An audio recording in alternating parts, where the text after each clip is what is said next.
Guys, what's up, myself DP Singh और आप मुझे देख रहे हैं आपके favourite YouTube channel Vartaman public school से।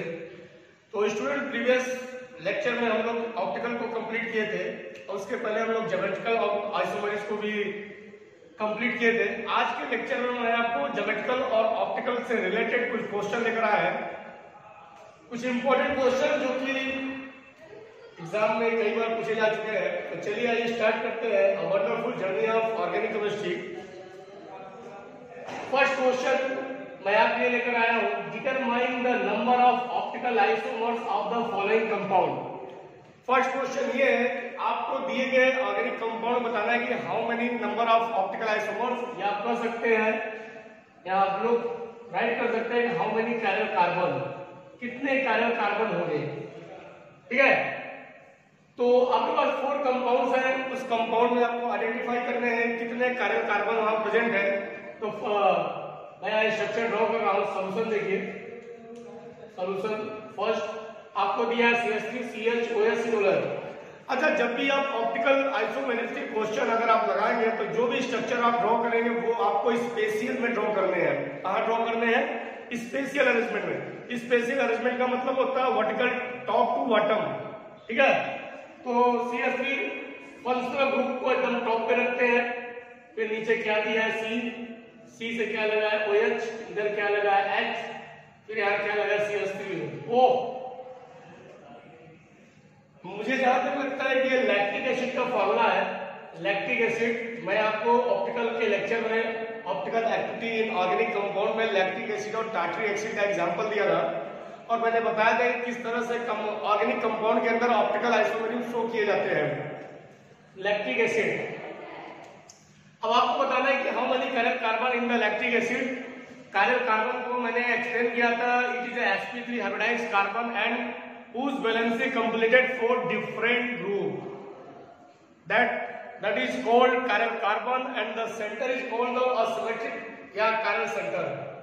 तो जो सेंटर वाला कार्बन है, अगर उस कार्बन से 4 डिफरेंट ग्रुप लगे हैं, आइए चेक करते हैं क्या इससे 4 डिफरेंट ग्रुप अटैच है। तो देखिए ये OH है, ये कार्बोक्सिलिक एसिड, ये हाइड्रोजन एंड ये मेथाइल ग्रुप, चारों डिफरेंट ग्रुप है। तो यहाँ कितने कैरियल हुए? एक chiral carbon. This carbon attach to 4 different group, the carbon is behave as chiral and इस कैरियल कार्बन को हम लोग और भी क्या कर सकते हैं? Asymmetric carbon. क्या बोल सकते हैं? Asymmetric carbon.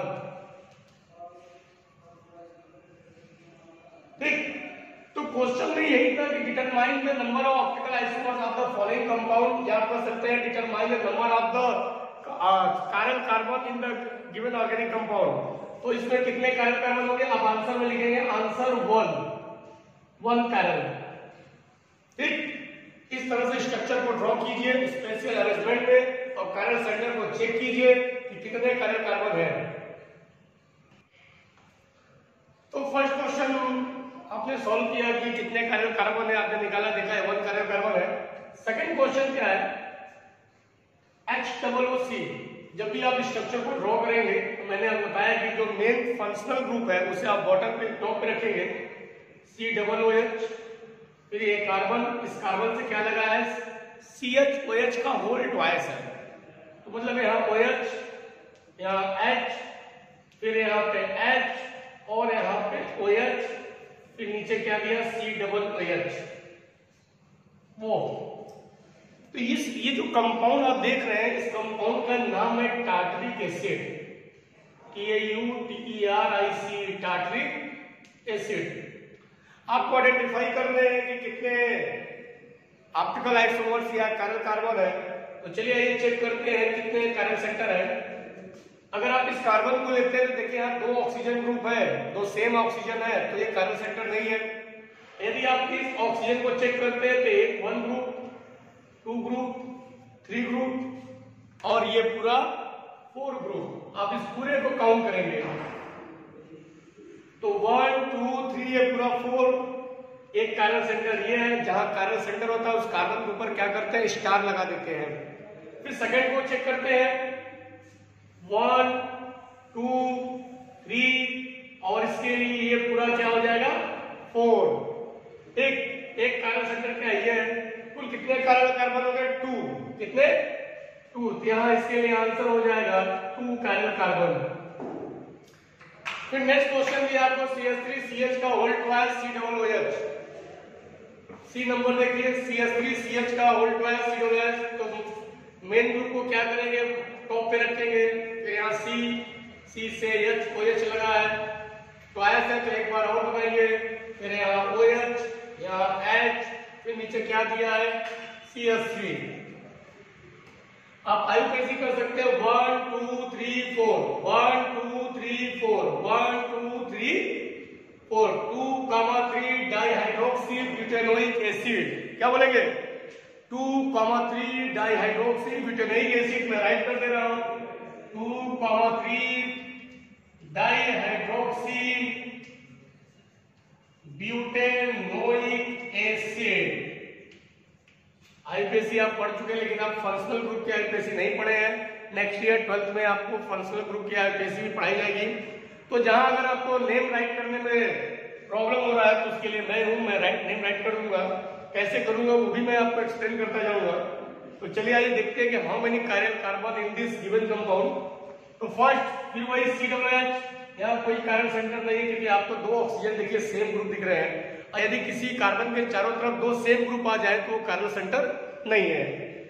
अगर इस ग्रुप को अगर हम देखते हैं तो 1 2 फिर 3 और हम इस पूरे को काउंट करेंगे, कुल कितने हो जाएंगे? 4 different group. This carbon is behave as sp3 hybridise and also known as carbon. इसे स्टार से इंडिकेट कर देंगे। सेकंड वाले को चेक करते हैं, वही चीज है देखिए 1 2, ये पूरा 3 और ये पूरा ग्रुप 4। तो इसमें भी कितने कार्बन है? आंसर 2। ठीक, जल्दी से नोट कीजिए या स्क्रीनशॉट लीजिए, फिर हम आगे चलते हैं। तो नेक्स्ट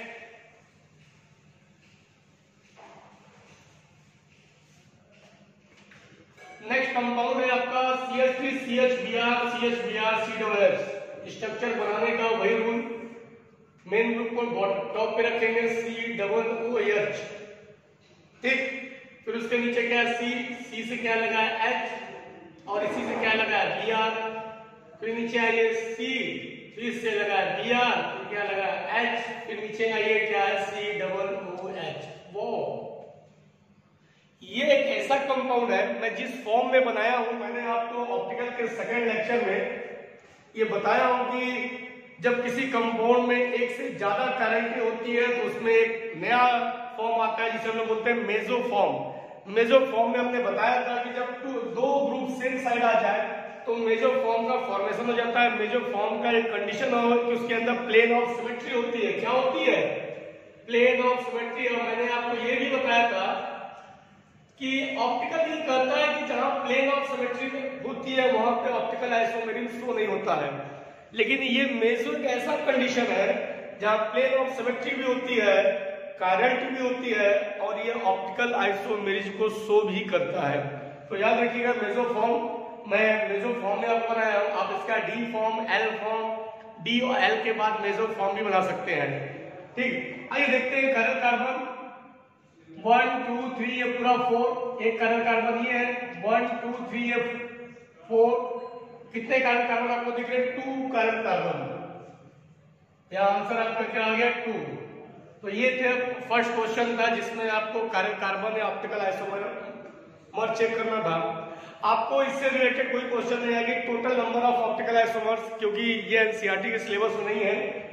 क्वेश्चन केवल यहीं से पुट अप किए जाएंगे कि how many number of chiral carbon, draw the structure. ठीक है, बस इससे ज्यादा कुछ नहीं।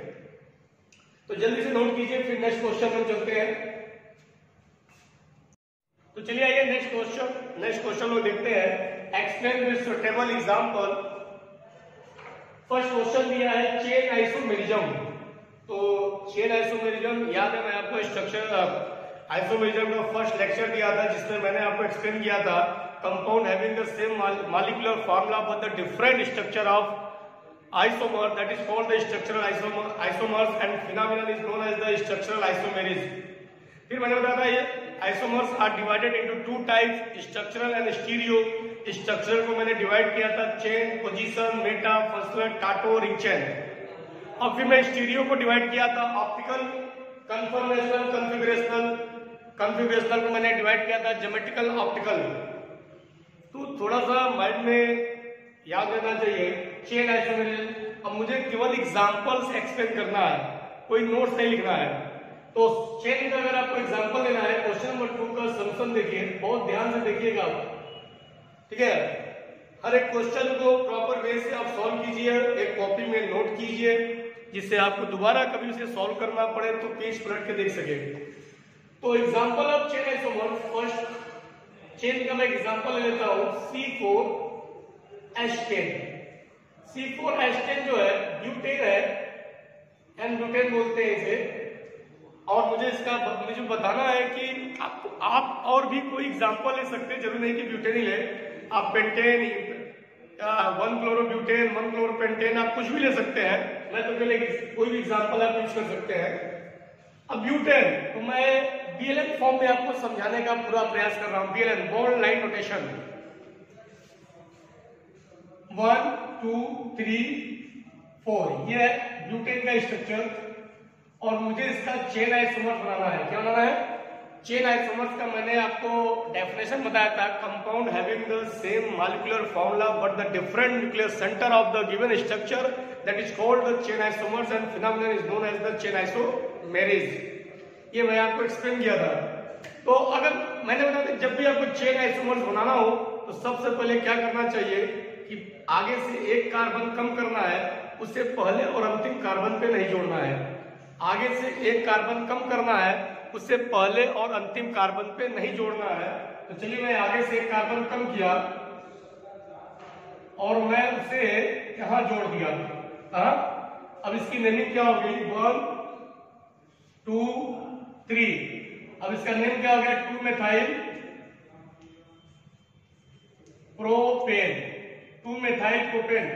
देखिए इसमें भी देखिए 3 3 6 3 9 1 10, C4H10, सेम मॉलिक्यूलर फॉर्मूला।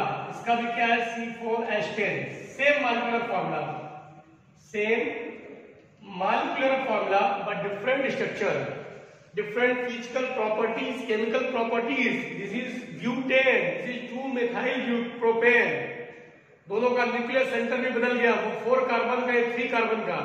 तो चेन की यही प्रॉपर्टीज है। चेन में होता क्या है कि मॉलिक्यूलर फॉर्मूला तो सेम होता है, लेकिन उसके स्ट्रक्चर डिफरेंट होते हैं। अब हम आप कैसे चेक करेंगे कि आप नेक्स्ट स्ट्रक्चर चेन आइसोमर्स है? तो सर याद रखिएगा, जब भी आप चेन आइसोमर्स बनाएंगे नेमिंग करते जाएंगे। यदि आपकी नेमिंग डिफरेंट हो रही है, कंपाउंड का मॉलिक्यूलर फॉर्मूला सेम है, तो आप राइट वे पे चल रहे हैं। और यदि वही नेम रिपीट होने लगे तो इसका मतलब उसके आगे स्ट्रक्चर नहीं बन सकता या कुछ और बनेगा, वो आपको देखना है। ठीक, तो this is the first question, suitable example of chain isomers. जल्दी से नोट कीजिए, फिर सेकंड क्वेश्चन पे चलते हैं। फेमस एग्जांपल क्या है? ब्यूट-2-इन,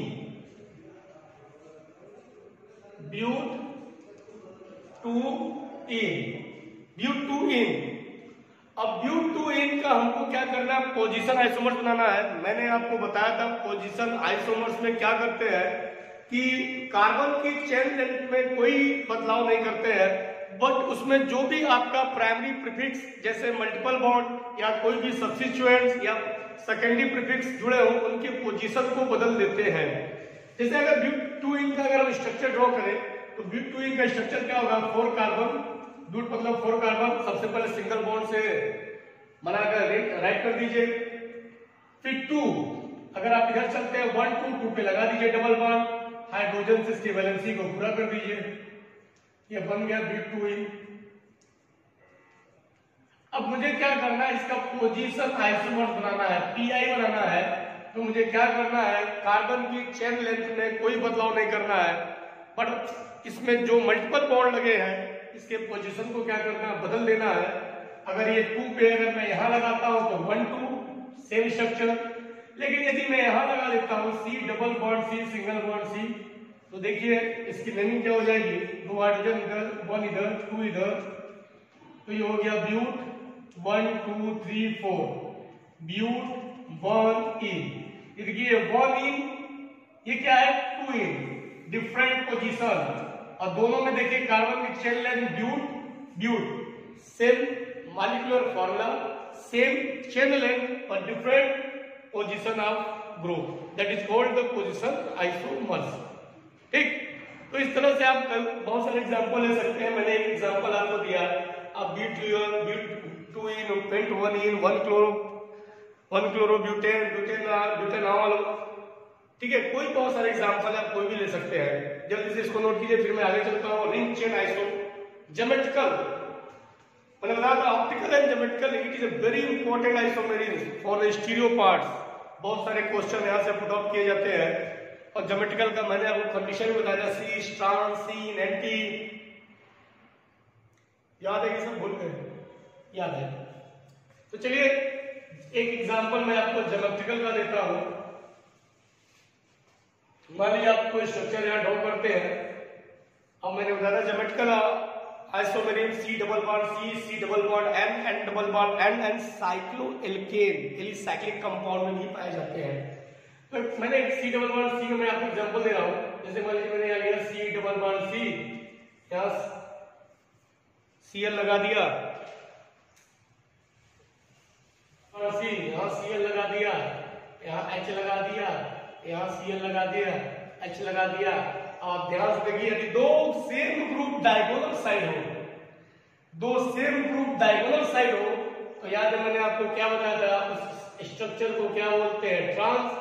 और ट्रांस से अगर आपको सिस बनाना हो, तो ट्रांस से सिस बनाना तो क्या करेंगे, ट्रांस से यदि आपको सिस बनाना हो तो कुछ नहीं करना है।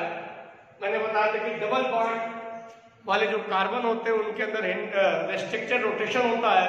जब रोटेशन हम लोग कराते हैं तो उसके अंदर फ्री रेडिकल मैकेनिज्म के द्वारा हम लोग रोटेशन कराते हैं। ये मैं आपको ज्योमेट्रिकल के लेक्चर में एक्सप्लेन किया था। तो अगर इसका ट्रांस बनाना तो कुछ नहीं करना है, आपको क्या करना है, बस दो Cl को किसी एक को रोटेट कर दो। तो देखिए दो ग्रुप क्या हो जाएगा, सेम साइड आ जाएगा। अब सेम का मतलब कि इस साइड में होना चाहिए, इस साइड में मैंने आपको बताया था। अब ये जो कंडीशन हो गया आपका क्या हो गया, सिस। तो सिस से ट्रांस, ट्रांस से cis is a part of geometrical isomer. ये कॉन्फिगरेशनल आइसोमर्स है। मैंने ये भी आपको बता दिया, ये कॉन्फिगरेशनल आइसोमर्स है।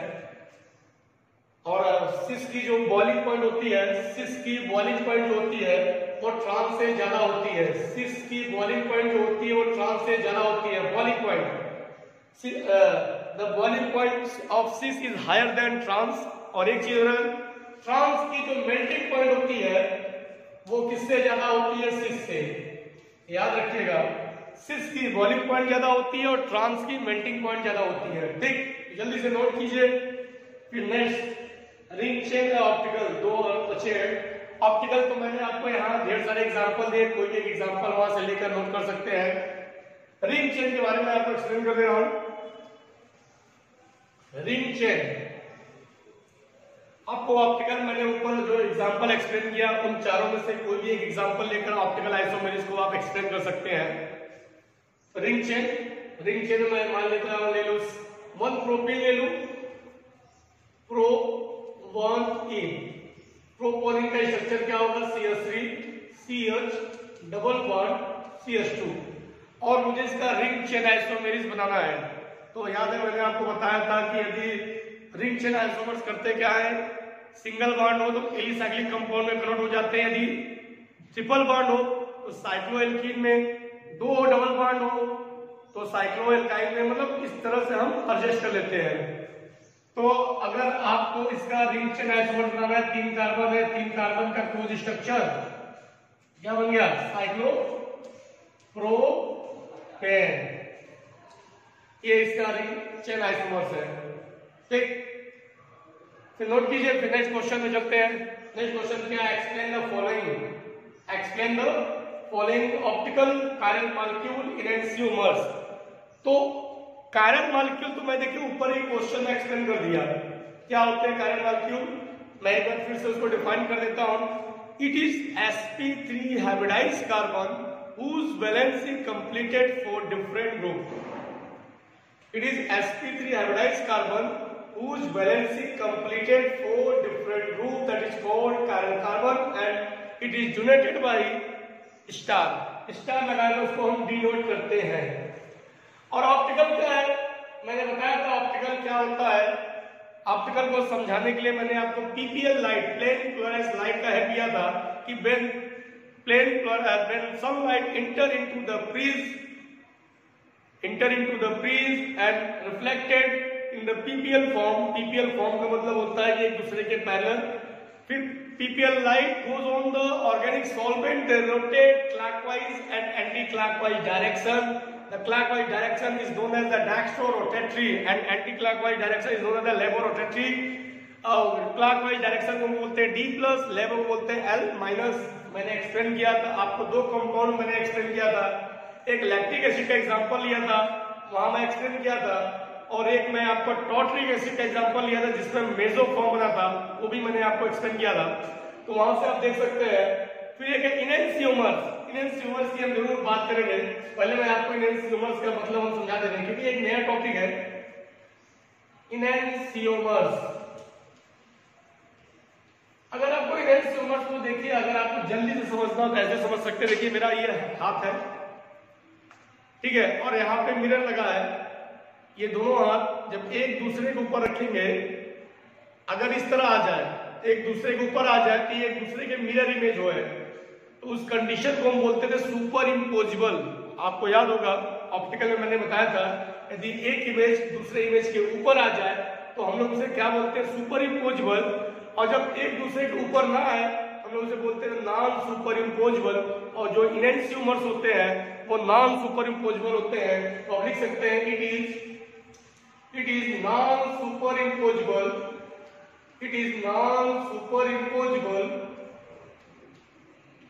mirror image, it is non-superimposable mirror image। तो जितने भी इनएंसियोमर्स होते हैं वो नॉन सुपरइम्पोजेबल मिरर इमेज होते हैं। एक छोटा सा एग्जांपल मैं आपको दिखा रहा हूँ, ये कैपिटल बी है और मैं यहाँ पे मिरर लगा दे रहा हूँ। अगर आप मिरर के उस साइड इसका इमेज देखेंगे तो कैसा दिखेगा, इस तरह से। और अगर इस बी को उठाकर इस बी के ऊपर अगर रख देंगे तो क्या होगा, ये वाली कंडीशन आएगी। इस कंडीशन को लोग क्या बोलते हैं, नॉन सुपर इम्पोजिबल, क्या बोलते हैं। और ये नॉन सुपर इम्पोजिबल क्या होते हैं, इनएंसियोमर्स होते हैं। क्या होते हैं, इनएंसियोमर्स।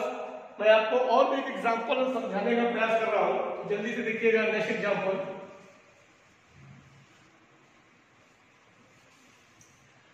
अब लैक्टिक एसिड का फॉर्मूला लीजिए। लैक्टिक एसिड का फॉर्मूला COOH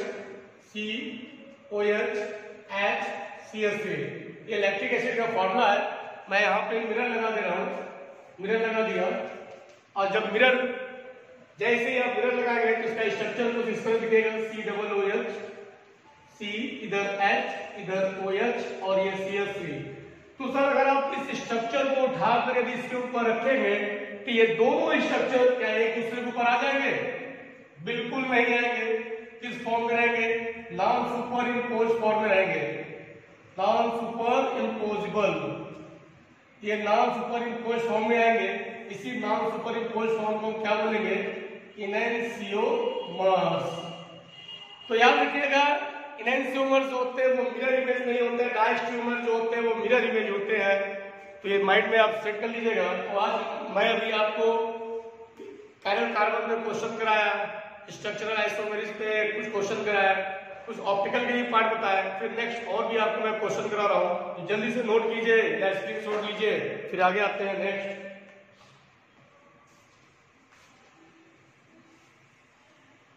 कुछ मैच द कॉलम कराऊंगा, बाकी आप ऐसे क्वेश्चन लगाते रहिए। नेक्स्ट क्वेश्चन क्या है, क्वेश्चन है which type of isomerism is shown by which type of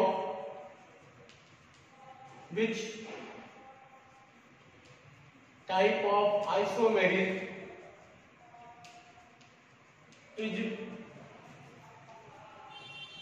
shown by 2,3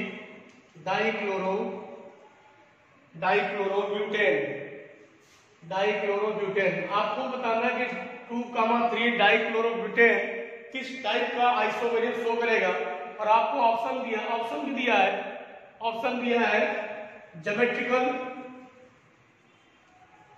geometrical, B दिया डायस्टीरियो, सी ऑप्शन दिया आपको ऑप्टिकल एंड स्ट्रक्चरल, डी में लिख सकते हैं स्ट्रक्चरल। तो जब आप बताने से पहले सबसे पहले क्या करेंगे, 2,3 डाइक्लोरोब्यूटेन का स्ट्रक्चर बनाएंगे। तो ये CH3 2,3, यहाँ Cl, H CH3, तो ये 2,3 डाइक्लोरो का स्ट्रक्चर। अगर आप देखिए तो ये क्या करंट सेंटर है, बिल्कुल 1 2 3, ये पूरा 4, ये भी है। इसके अंदर 2 कार्बन है, तो देखिए पहली चीज तो ज्योमेट्रिकल नहीं है, क्योंकि geometrical isomeric C double bond C, C double bond M, N double bond L में देखी जाती है। डायस्टीरियोमर्स बिल्कुल नहीं, नॉन सुपर इम्पोसिबल में आएंगे। अगर इसका जब आप D और L बनाएंगे तो ये एक दूसरे के मिरर इमेज नहीं होंगे। ऑप्टिकल स्ट्रक्चरल भी नहीं है, स्ट्रक्चरल हो सकता है, स्ट्रक्चरल हम बना सकते हैं। देखिए 1 2 3 4, एक कार्बन कम करेंगे, मान लीजिए वहां लगा देंगे तो भी बैलेंसी स्ट्रक्चर हो सकता है। लेकिन सबसे बढ़िया एग्जांपल क्या है ये, क्योंकि इसके अंदर कार्बन है तो ये ऑप्टिकल है। क्या है? ऑप्टिकल है। तो इस तरह के एमसीक्यू क्वेश्चन पूछ सकता है, कोई कंपाउंड दे दे आपको, अब पूछे किस तरह का आइसोमेरिक शो करेगा। ठीक है, फिर नेक्स्ट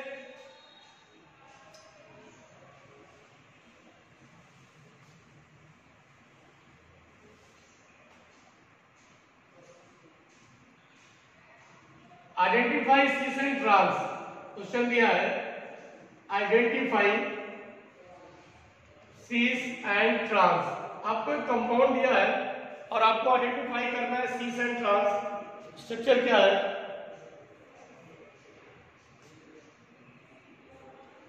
और यहां डबल बॉन्ड लगा है। आपको इस स्ट्रक्चर बताना है सी से कि ट्रांस है, तो यहां सी डबल बॉन्ड सी ये है, और देखिए 2 सेम ग्रुप, ये भी मिथाइल और ये भी मिथाइल, और डबल बॉन्ड के दोनों साइड सेम ग्रुप है, तो ये कंडीशन क्या हुआ? सिस।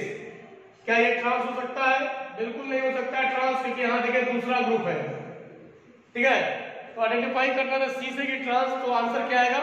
सिस। फिर आपको नेक्स्ट क्वेश्चन दिया है match the column. Match the column, आपको कॉलम मैच करना है। एक तरफ दिया है फर्स्ट फ्री रेडिकल,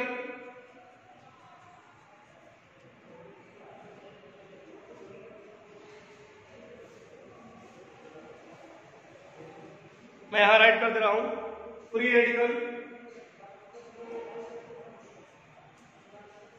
फिर दिया है कार्बोकैटायन, फिर दिया है कार्बेनाइल, और आपको इसको मैच कराना है। इधर ऑप्शन में क्या दिया है? ट्राइगोनल